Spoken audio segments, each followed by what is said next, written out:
जीवन की कुछ सच्ची और अनमोल बातें। चील की ऊंची उड़ान देखकर चिड़िया कभी भी डिप्रेशन में नहीं आती, मगर बात जब इंसानों की आती है तो इंसान ही इंसान की ऊंची उड़ान देखकर जल्दी ही डिप्रेशन में आ जाते हैं। कर्म एक ऐसा ढाबा है जहां हमें ऑर्डर करने की जरूरत ही नहीं पड़ती।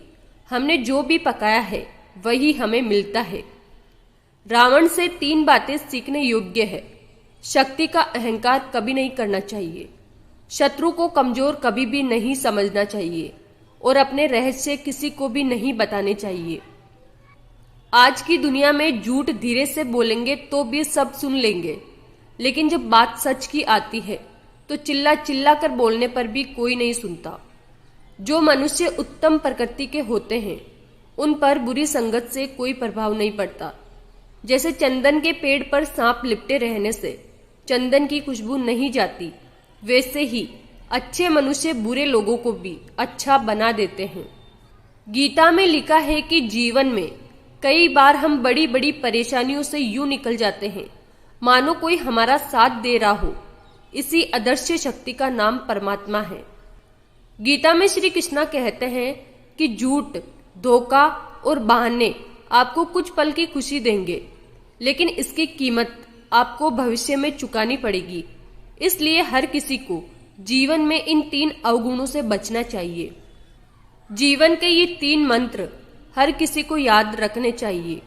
आनंद में कभी किसी को वचन नहीं देना चाहिए, क्रोध में कभी किसी को उत्तर नहीं देना चाहिए और दुख में कभी कोई महत्वपूर्ण निर्णय नहीं लेना चाहिए। अपनी समस्याएं हर किसी के साथ मत बांटिए, क्योंकि अगर कोई मीठा बोल रहा है या सहानुभूति दिखा रहा है तो इसका अर्थ ये नहीं है कि वो आपका है। क्योंकि कुछ लोग सामने तो मीठी बातें करते हैं परंतु पीठ पीछे मजाक बनाते हैं। अगर जीवन में कभी तुम्हें रावण बनना भी पड़े तो कभी भी स्त्री का सम्मान करना मत भूलना। अगर आप किसी और के साथ गलत करने जा रहे हो तो अपनी बारी का भी इंतजार जरूर करना, क्योंकि बुरे कर्मों का फल वापस ब्याज सहित मिलता है। रावण में खूबियां भी खूब थी। भगवान शिव का परम भक्त था, महान विद्वान और तपस्वी था। उसकी शक्ति के आगे काल भी नतमस्तक था, लेकिन एक स्त्री का अपमान करना उसके अंत का कारण बन गया। घमंड में तीनों गए, धन, वैभव और वंश। यकीन ना हो तो देख लो रावण, कौरव और कंस। इंसान की समझ सिर्फ इतनी सी है कि उसे जानवर कहो तो नाराज हो जाता है और शेर कहो तो खुश हो जाता है। जीत हासिल करनी है तो अपनी काबिलियत बढ़ाओ, क्योंकि किस्मत की रोटी तो कुत्तों को भी नसीब हो जाती है। जो ठोकर खाकर भी ना संभले तो वो मुसाफिर का नसीब है, वरना पत्थरों ने तो अपना फर्ज निभा ही दिया। और ऐसे वीडियो देखने के लिए हमारे चैनल को सब्सक्राइब करें, वीडियो को लाइक एंड शेयर करें।